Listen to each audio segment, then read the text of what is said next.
Hello दोस्तों, आप लोग देख रहे हैं स्टडी विद एचएस। तो मैं ये नेवी एमआर का प्रैक्टिस सेट है, इसके पब्लिकेशन का ये मैं पूरा कंप्लीट कराने वाला हूँ। ये मेरा पहला वीडियो है। ये प्रैक्टिस सेट मैं पहला शुरू करने वाला हूँ आज, और ये लगातार आप लोगों को चलेगा जब तक ये पूरा कंप्लीट नहीं हो जाएगा। बिल्कुल चिंता मत करिएगा, ठीक है। हम लोग सारे कवर कर लेंगे। और हाँ, पूरी बात जान लीजिए, ये प्रैक्टिस सेट ख़त्म करने के बाद आप जौन सा कहेंगे मैं वो करा दूंगा। और जैसा भी लगे आप लोगों को तो कमेंट करके ज़रूर बताइएगा।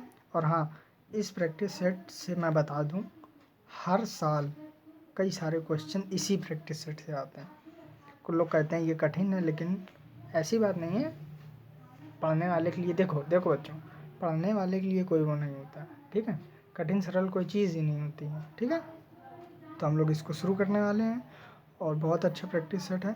और अब सुन लीजिए, इसका जो पहला प्रैक्टिस सेट है, तो इसको मैंने कॉपी में लिख रखा है, इसलिए कि लिखा हुआ जल्दी याद होता है, ठीक है। तो इसलिए मैंने लिख रखा है।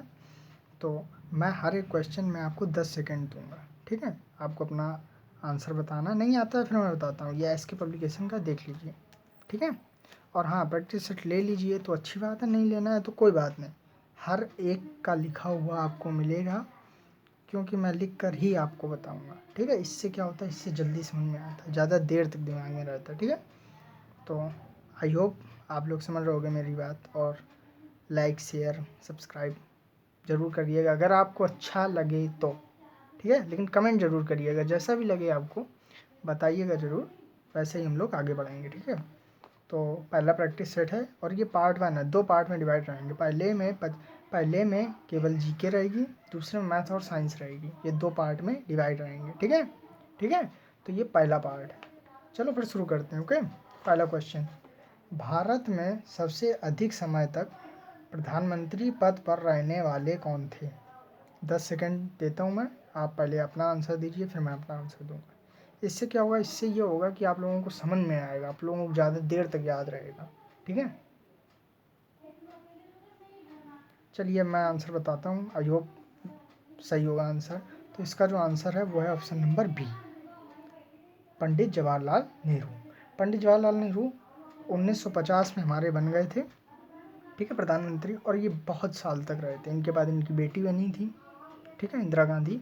इंदिरा गांधी इससे, और हाँ, हर क्वेश्चन से जो महत्वपूर्ण पॉइंट निकलेंगे वो मैं आपको बताता जाऊँगा। इंदिरा गांधी, ठीक है। तो इंदिरा गांधी जो है, इंदिरा गांधी बनी थी पहली महिला प्रधानमंत्री भारत की, ठीक है। इंदिरा गांधी थी। इनसे कई सारे क्वेश्चन बनते हैं, जैसे कि बनता, पहला परमाणु परीक्षण किस प्रधानमंत्री के कार्यकाल में हुआ? तो ये क्वेश्चन 3 बार का रिपीटेड है। नेवी एमआर की बात कर रहा हूँ, नेवी एमआर की, ये 3 बार रिपीटेड है कि पहला परमाणु परीक्षण किस प्रधानमंत्री के कार्यकाल में हुआ था। तो ध्यान रखिएगा, इंदिरा गांधी कार्यकाल में हुआ था, इंदिरा गांधी कार्यकाल, ठीक है। तो इस क्वेश्चन का पहला आंसर है, इस क्वेश्चन का आंसर है बी, जवाहरलाल नेहरू। जवाहरलाल नेहरू सबसे लंबे समय तक जो है प्रधानमंत्री बने थे, ठीक है। ये रहा। अगला क्वेश्चन नंबर 2, सबसे अधिक आयु में प्रधानमंत्री बनने वाले कौन थे? तो सबसे बुढ़ापे में बने थे वो कौन थे? आप इसका आंसर दीजिए, आपके पास 10 सेकेंड है। चलिए मैं आंसर देता हूँ। तो जो है इसका करेक्ट ऑप्शन है बी, मोरारजी देसाई। मोरारजी देसाई सबसे ज़्यादा, मतलब वृद्ध में, सबसे ज़्यादा बुढ़ापे में ये प्रधानमंत्री बने थे, ठीक है। अगला क्वेश्चन चलते हैं, क्वेश्चन नंबर 3, भारत में सबसे तेज़ चलने वाला कंप्यूटर कौन सा है? इसका आंसर तो आई होप सबको पता होगा, बताइए आप लोग, 10 सेकेंड है आपके पास। चलिए, इसका जो करेक्ट आंसर है वो ऑप्शन नंबर बी, ये परम। ये बी इधर आ गया, ठीक है, ये परम है, ठीक।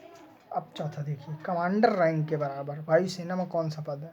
तो ध्यान रखिएगा, कमांडर रैंक के बराबर वायुसेना में जो पद है उसका नाम है विंग कमांडर। ध्यान रखिएगा, कमांडर रैंक के बराबर, कमांडर ये जो है ये आर्मी का है, आर्मी कमांडर, ठीक है। और एयरफोर्स का पूछ रहा है, तो एयरफोर्स का विंग कमांडर है। अब विंग कमांडर से फ़िलहाल तो ज़्यादा क्वेश्चन बने नहीं हैं, लेकिन इतना मैं बता दूं कि अभिनंदन जो थे वो विंग कमांडर ही थे एयरफोर्स के। और ठीक है, विंग कमांडर चौथे नंबर की एक बहुत अच्छी रैंक होती है। ठीक है, अगला क्वेश्चन पे चलते हैं, क्वेश्चन नंबर 5। ठीक है, तो देखिए डांडी मार्च कहाँ से शुरू हुआ? डांडी मार्च कहाँ से शुरू हुआ ये आप लोग पहले बताइए। चलिए, आप बता चुके होंगे, आई होप आप लोगों का आंसर जो होगा वो सही होगा। ठीक है, तो ये अहमदाबाद के गुजरात से शुरू हुआ था। ठीक है, और ये डांडी मार्च जो है ये नमक के लिए हुआ था, क्योंकि जो है महात्मा गांधी, उन्होंने क्या कहा था, उन्होंने ये कहा था कि नमक हम फ्री में नहीं देंगे। और नमक का उन्होंने जो है ब्रिटिश सरकार ने नमक पे कई सारे कानून बना रखे थे कि नमक जो भी तट से निकालेगा उस पर ज़्यादा चार्ज भी लगेगा, और नमक का रेट भी उन्होंने बहुत हाई रखा था, इसलिए उन्होंने डांडी मार्च निकाला था। ठीक है, अगला क्वेश्चन देखिए, कुछ क्वेश्चन में मैंने इंपॉर्टेंट लिख रखा है क्योंकि ये आए हुए हैं। ठीक है, ये आए हुए हैं तो ध्यान रखिएगा आप लोग। ठीक है, तो जैसे ये वाला इम्पोर्टेंट है तो ये वाला क्वेश्चन आया हुआ है। तो चलिए, दो निकटतम देशांतरों के मध्य सर्वाधिक अंतराल कहाँ पाया जाता है? आप लोगों के पास 10 सेकंड है, पहले आप लोग आंसर दीजिए। चलिए, आप लोगों का आंसर सही होगा मेरे हिसाब से। अच्छा, इसका रियल आंसर तो है विषुवत रेखा पर। ध्यान रखिएगा, दो निकटतम देशांतरों के मध्य जो अंतराल पाया जाता है वो विषुवत रेखा पर पाया जाता है। ठीक है, लेकिन बच्चे ज़्यादातर क्वेश्चन ध्रुव करके आते हैं, ध्रुवों पर। ये आंसर गलत है, तो ऑप्शन नंबर ए सही हो जाएगा। ठीक है, चलिए आगे चलते हैं। अर्थशास्त्र के रचयिता कौन थे? बताइए। तो अर्थशास्त्र के रचयिता, पहले आप लोग आंसर दीजिए, ठीक है, फिर मैं दूंगा। 10 सेकंड है आपके पास, और आंसर दिया करिए प्लीज़। जिसमें भी कोई भी कन्फ्यूजन हो आप कमेंट बॉक्स में आ सकते हैं, मुझे बता सकते हैं। ठीक है, तो अब मैं आंसर देने जा रहा हूँ, आई होप आप लोगों का आंसर सही होगा। तो इसका जो सही ऑप्शन है वो है ऑप्शन नंबर सी, चाणक्य।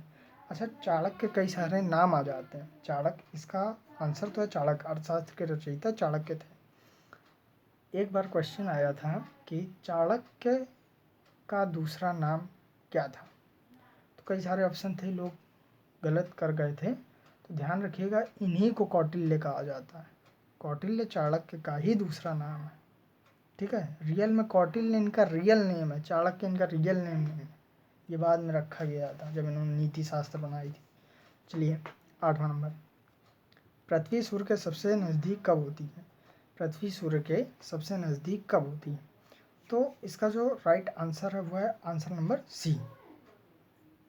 ठीक है, मतलब 4 जनवरी को सबसे नज़दीक होती है, लेकिन बच्चे आंसर 21 जून करके आते हैं, सॉरी। ठीक है, 4 जनवरी को ये सबसे नज़दीक होती है। ठीक है, अगला क्वेश्चन। अच्छा, ये क्वेश्चन देखिए, इसमें इंपॉर्टेंट लिखा है, ये बहुत मेन है इसका मतलब। ठीक है, ड्यूस किस खेल से संबंधित है? ड्यूस किस खेल से संबंधित है? पहले आप लोग बताइएगा, 10 सेकंड है आपके पास। चलिए, आई होप आप लोगों ने आंसर दे दिया होगा। इसका जो ऑप्शन है ऑप्शन नंबर सी, टेनिस। ड्यूस जो है वो टेनिस खेल से संबंधित है। ठीक है, चलिए, इसे मैंने खुद लिखा है आप लोगों को जल्दी तैयार होगा इसलिए। चलिए आगे बढ़ते हैं। भारत के प्रथम वायुसेना अध्यक्ष कौन थे? बताइए आप लोग, भारत के प्रथम वायुसेना अध्यक्ष कौन थे? 10 सेकंड आपके पास, जल्दी बताइए। चलिए, आप लोगों ने बता दिया होगा, इसके जो प्रथम थे वो थे एस मुखर्जी। ठीक है, S Mukherjee, option number B. ध्यान रखिएगा, ऑप्शन नंबर बी। ठीक है, अगला क्वेश्चन, आइसोबात रेखाएं हैं, ये भी इंपॉर्टेंट आया हुआ है। आइसोबात रेखाएं हैं, तो आइसोबात रेखाएं समुद्र तल से समान गहराई वाले क्षेत्र, जैसे कि ऑप्शन नंबर डी। तो और बच्चे गलत करके आते हैं, बच्चे ये सोचते हैं कि आइसोबात ये कुछ वर्षा से संबंधित है, तो बच्चे जो है ये करके आ जाते हैं सामान्य वर्षा वाले क्षेत्र, जबकि इसका कोई वर्षा से लेना देना नहीं है। ठीक है, ये जो समुद्र तल से गहराई होती है ना, गहराई वाले क्षेत्र, उनका लेना देना है। जैसे कि समुद्र तल देखा होगा आप लोगों ने, समुद्र तल से जो गहराई वाले क्षेत्र, आपने देखा होगा कोई भी प्लेटफॉर्म होता है तो वहाँ पे जाओ तो उधर लिखा होता है कि समुद्र तल से ऊंचाई इतने किलोमीटर डॉट डॉट डॉट। ठीक है, आप अपने जिस भी शहर में रहते होंगे तो वहाँ पर जब रेलवे स्टेशन का वो बोर्ड लगा होता है, रेलवे प्लेटफॉर्म में जो बोर्ड लगा होता है शहर का, उसमें लिखा होता है समुद्र तल से इतनी ऊंचाई, तो ये वही वो ऊंचाई की बात कर रहा है ये, ठीक है, आइसोबात रेखा है, ठीक है। अगला क्वेश्चन, सबसे चमकीला ग्रह कौन सा? ये इतना ज़्यादा इम्पोर्टेंट है, ये सिर्फ एमआर के लिए नहीं, ये हर एक एग्ज़ाम के लिए इतना इम्पोर्टेंट, और ये इतनी बार रिपीटेड क्वेश्चन है कि मैं क्या बताऊँ। तो देखिए, जो सबसे चमकीला ग्रह है, पहले आप आंसर दीजिए। आंसर दे दिया होगा, चलिए फिर अब। तो इसका जो है सबसे चमकीला ग्रह वो है शुक्र, ऑप्शन नंबर ए। अच्छा, अब शुक्र से इतने सारे क्वेश्चन बनते हैं, इतने सारे क्वेश्चन की क्या बताऊँ, मैं आपको समझाता हूँ, देखना। ये है हमारा सन, ठीक है,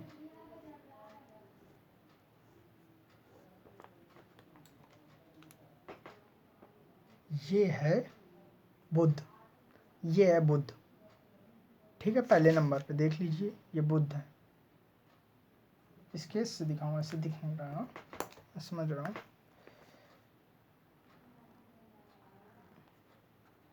ये देखिए, ये कच्छ, ठीक है, और ये सूर्य है, ये है बुध, ठीक है। दूसरे नंबर पे जो आता है बुध के बाद वो होता है शुक्र, ठीक है, और शुक्र के बाद आती है पृथ्वी, पृथ्वी के बाद आता है मंगल, ठीक है। ध्यान रखिएगा, मंगल ये है, मंगल ये चौथा है मंगल। बच्चे क्या सोचते हैं, चौथा पृथ्वी है, इसलिए बच्चे गड़बड़ा कर जाते हैं। अभी आगे के प्रैक्टिस सेटों में आप देखिएगा, मैंने बताया हुआ है, आगे वाले जब प्रैक्टिस सेटों में आप लोग देखेंगे तो उसमें ये पूछा गया है कि पृथ्वी किन दो ग्रहों के बीच में आती है, पृथ्वी किन दो ग्रहों के बीच में आती है। तो बच्चे पता है क्या सोचते हैं, बच्चे ये सोचते हैं कि पृथ्वी चौथा ग्रह है। नहीं, ऐसा नहीं है, देखो मैंने फिर से बता देता हूँ। पहला है बुध, ठीक है, दूसरा है शुक्र, ठीक है, तीसरा है पृथ्वी, ध्यान रखिएगा, तीसरा है पृथ्वी, ठीक है। और बच्चे सोचते हैं चौथा है पृथ्वी, तो वो गड़बड़ कर देते हैं, ठीक है। अब जो शुक्र है, शुक्र से कई सारे क्वेश्चन बनते हैं, जैसे कि पहला क्वेश्चन तो ये बनता है कि शुक्र को अन्य किस नाम से जाना जाता है। तो मैं बता दूं, शुक्र को कई सारे नामों से जाना जाता है, जैसे कि शुक्र को भोर का तारा कहते हैं, और शुक्र को पृथ्वी की बहन कहते हैं, शुक्र को सांझ का तारा कहते हैं, और जो है शुक्र, ठीक है, तो शुक्र को भारत की बहन भी कहते हैं, ठीक है। तो इतने ही क्वेश्चन बनते हैं सामान्यतः, ठीक है। तो ये बहुत इंपॉर्टेंट क्वेश्चन था, सबसे चमकीला ग्रह भी है शुक्र, सबसे चमकीला ग्रह भी। और हाँ, इतना ध्यान रखिएगा, अगर ऑप्शन में कभी सबसे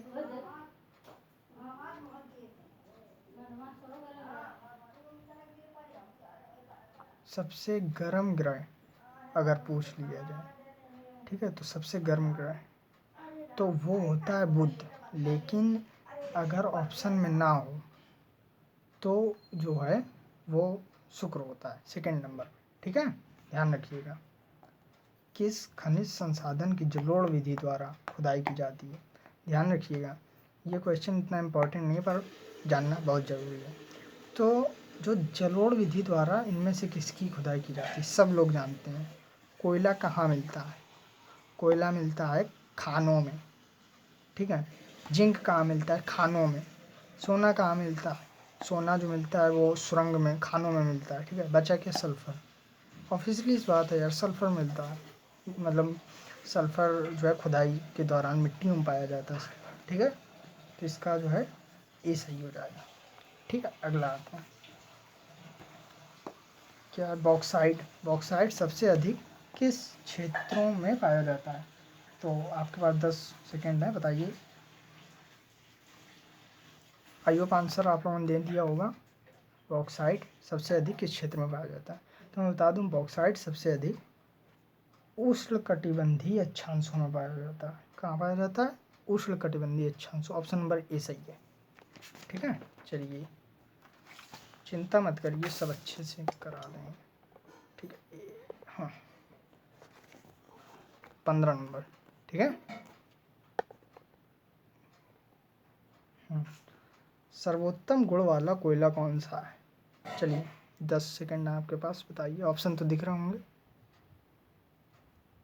सर्वोत्तम गुण वाला कोयला कौन सा है? तो इसका जो आंसर है वो answer number A, anthracite. Anthracite जो है वो सबसे ज़्यादा अच्छा कोयला माना जाता है, ठीक है।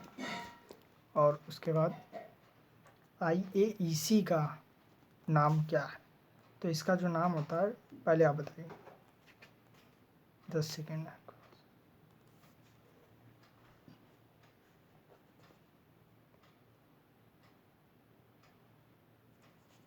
चलिए ठीक है।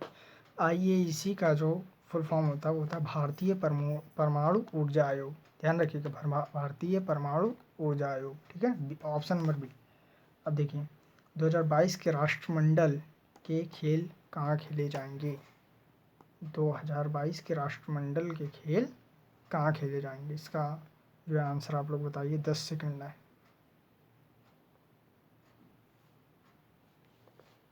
ठीक है, तो ये जो है ये हमारे खेले जाएंगे बर्मिंघम में, ठीक है, बर्मिंघम में। ऑप्शन नंबर सी इसका सही आंसर है। रामनाथ कोविंद भारत के कौन से राष्ट्रपति हैं? आप लोग बताइए। 10 सेकेंड है आपके पास, हर एक क्वेश्चन 10 सेकेंड मिलते हैं, फटाक से बताओ।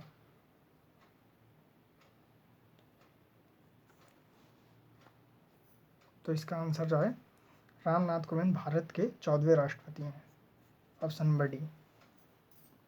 अब अगला क्वेश्चन, दिलीप ट्रॉफी किससे संबंधित है? दिलीप ट्रॉफी किससे संबंधित है?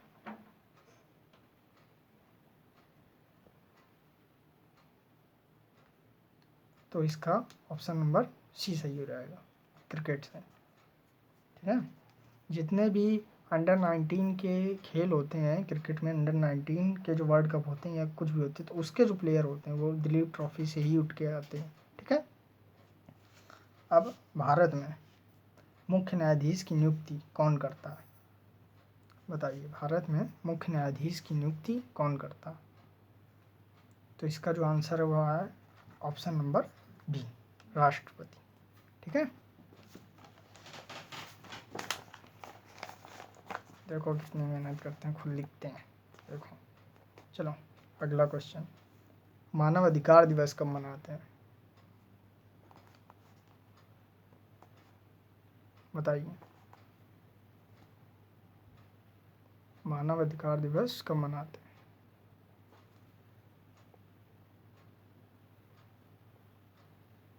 तो इसका जो है ऑप्शन नंबर बी, 10 दिसंबर को मनाते हैं, ठीक है।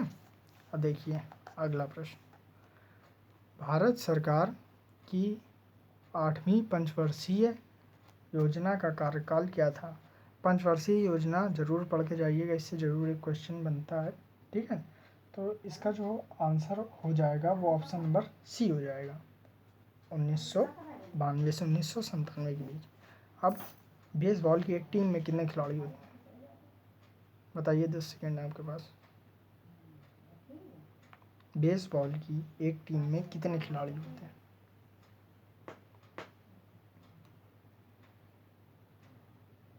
तो मैं बता दूं, बेसबॉल की जो एक टीम होती है वो उसमें 9 खिलाड़ी होते हैं। Option number D is the correct answer, ठीक है।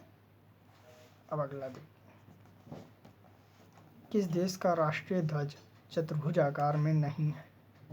किस देश का राष्ट्रीय ध्वज चतुर्भुज आकार में नहीं है? Option number A Japan, option number B उत्तर Korea, option number C Nepal, D Australia. बताइए। तो इसका जो आंसर हो जाएगा वो ऑप्शन नंबर सी हो जाएगा, नेपाल, ठीक है। तो ये हमारा पार्ट 1 था, पहला प्रैक्टिस सेट फर्स्ट का पार्ट 1, ठीक है। तो अब जो है पार्ट सेकंड कल आएगा। जैसा भी लगा हो आप लोगों को वीडियो, कमेंट शेयर सब्सक्राइब ज़रूर करें, और कमेंट में ये ज़रूर बताना कि कैसा लगा, वैसे ही आगे फिर होगा, ठीक है। और शेयर ज़रूर करिएगा, क्योंकि देखिए, आप अगर आप लोग साथ देंगे तभी ये आगे बढ़ेगा, वरना हो सकता है बीच में ही कट करना पड़े। ठीक है, तो take care, bye, see you tomorrow.